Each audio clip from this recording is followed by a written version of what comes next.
زندگی کو کم ترجیحات کی منصوبہ بندی میں ضائع کر دیتے ہیں۔ مسلمان کے لیے موت خاتمہ نہیں بلکہ ایک نئی زندگی کا آغاز ہے۔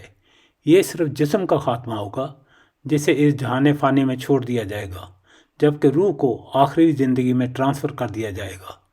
آخرت کی زندگی وہاں کے ضابطوں اور قانون کے مطابق بالکل جاری و ساری رہے گی۔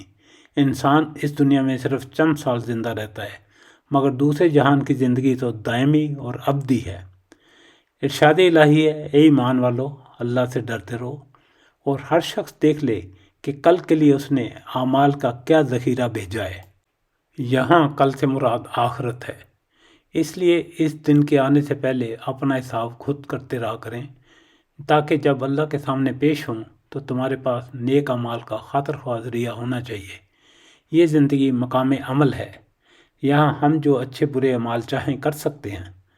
اگلی زندگی انہی اعمال کا مقام حساب اور جزا و سزا ہے۔ ارشاد الہی ہے، جو اللہ کے سامنے کھڑا ہونے سے ڈرا اور نفس کو بری خواہشات سے باز رکھا تو جنت اس کا ٹھکانہ ہوگی۔ ہمارے ساتھ ہر وقت کا ایک ساتھی نفس ہے۔ ترغیبات نفس کی اپنے جسم سے جدائی سب سے مشکل کام ہے۔ جس انسانی نفس نے یوم جزا کی مناسب تیاری نہیں کی تو اس دنیا کو چھوڑنے کے لیے آمادہ نہیں ہوتا۔ اگر تیاری کی ہو تو پھر اللہ کی طرف لوٹنے میں زیادہ آمادگی ہوتی ہے۔ اس کی مثال ان دو طلبہ جیسی ہے، ایک نے امتحان کی مناسب تیاری کی ہے تو وہ امتحان کے لیے ہر وقت تیار ہے، اور جس کی تیاری نہیں تو وہ چاہتا ہے کہ امتحان کبھی بھی نہ ہو۔ بلوغت کی عمر کو پہنچتے ہی انسان اپنے اعمال و کردار کے لیے جواب دہ ہو جاتے ہیں۔ ان ذمہ داریوں کی جواب دہی جو مخلوق اور خالق کے حوالے سے بندے پر عائد کی گئی ہیں۔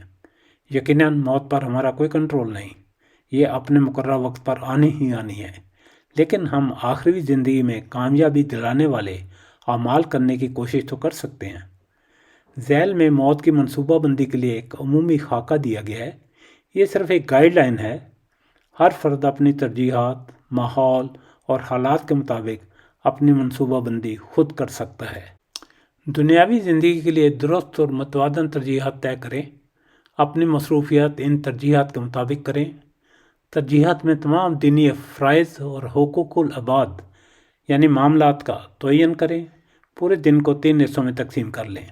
ایک حصہ رزق حلال کمانے کے لیے، دوسرا حصہ گھریلو مصروفیات، بیوی بچوں، سماجی اور معاشرتی سرگرمیوں کے لیے، اور تیسرا حصہ اپنی ذات اور آرام کے لیے۔ اپنے طرز زندگی کو مکمل دین اسلام کے مطابق ڈھال لیں۔ روزانہ کے دینی فرائض ادا کرنا نہ بھولیں۔ عبادت اور اطاعت اور ہر کام اللہ تعالیٰ کی رضا کے لیے کریں۔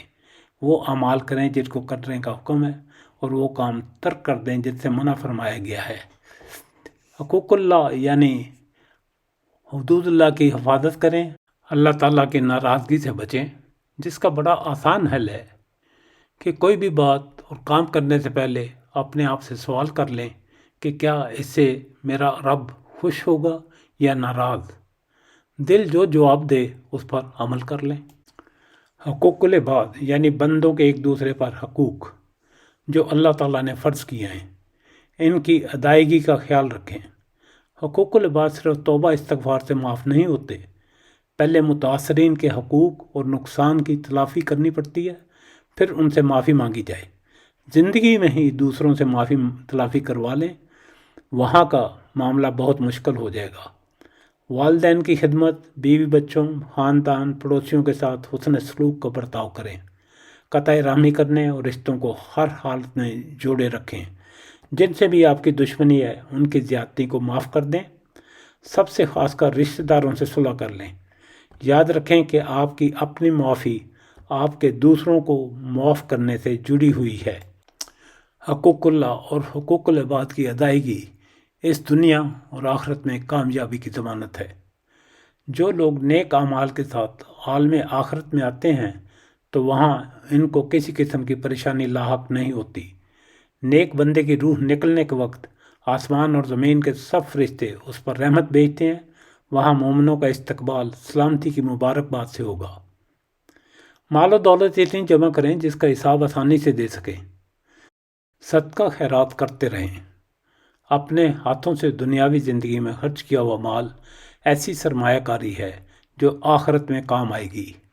مرنے کے بعد اثاثے تو اس دنیا میں ہی رہ جائیں گے جو آپ کے کسی کام کے نہیں، چونکہ مرتے ہی حق ملکیت ختم ہو جاتا ہے۔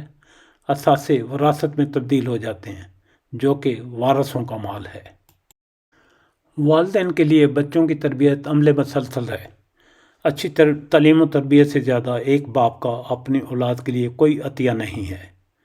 اپنی اولاد کو دینی اور دنیاوی علوم کی تعلیم دیں، اچھے آداب سکھائیں۔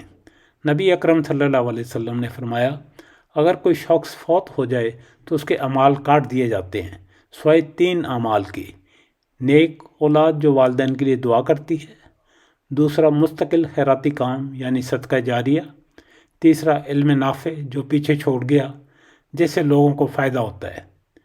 نیک اولاد اللہ تعالیٰ کی بہت ہی خاص الخاص نعمت ہے جو والدین کے لیے صدقہ جاریہ بن جاتی ہے۔ زندگی میں ہی اپنے قرضوں کی ادائیگی کرتے ہیں۔ رسول اللہ صلی اللہ علیہ وسلم جنازہ پڑھنے سے پہلے پوچھتے تھے کہ کیا میت پر کوئی قرض ہے؟ اگر ہوتا تو آپ صحابہ کرام رضی اللہ عنہم سے فرماتے کہ اپنے بھائی کا جنازہ پڑھ لیں۔ آپ صلی اللہ علیہ وسلم نے یہ بھی فرمایا، شہید کا ہر گناہ بخش دیا جاتا ہے سوائے قرض کے۔ قرآن اور حدیث صلی اللہ علیہ وسلم کے مطابق وصیت لکھنا ایک اہم دینی فریضہ ہے۔ موت کے بعد آپ کی وصیت خاندان کی دیکھ بھال اور خاندانی تنازعات کو حل کرنے میں مدد دیتی ہے۔ توبہ کی مہلت آثار موت سے پہلے تک ہے۔ جب موت کا فرشتہ سامنے آن کھڑا ہو اس وقت توبہ اور معافی قبول نہیں کی جاتی۔ موت بغیر وارنے کے کسی وقت بھی آ سکتی ہے، مگر زیادہ تر لوگوں کو ایک خاص عمر کے بعد موت کے نوٹسز آنا شروع ہو جاتے ہیں۔ ان نوٹسز کو آپ اپنے چہرے اور جسم کے مشاہدے سے کر سکتے ہیں۔ بالوں کا سفید ہونا، چہروں پر جھریاں، اعضاء کا کمزور پڑ جانا، مختلف بیماریاں، یہ قدرت کے نوٹسز ہیں اور قرب موت کی نشانی ہیں۔ لیکن افسوس، ہم ان نوٹسز کو وصول کرتے ہیں مگر موت کی تیاری نہیں کرتے۔ ہر دن کو زندگی کا آخری دن اور ہر لمحہ کو آخری لمحہ سمجھ کر گزاریں۔ اپنے رب کو راضی رکھنے کی کوشش کریں تاکہ روح آسانی سے اور اس حال میں نکلے کہ رب ہم سے راضی ہو۔ ارشاد باری تعالیٰ ہے، تم کو موت نہ آئے مگر اس حال میں کہ تم مسلم ہو۔ رب العزت نے بندہ مومن سے اجر عظیم کا وعدہ کیا ہوا ہے۔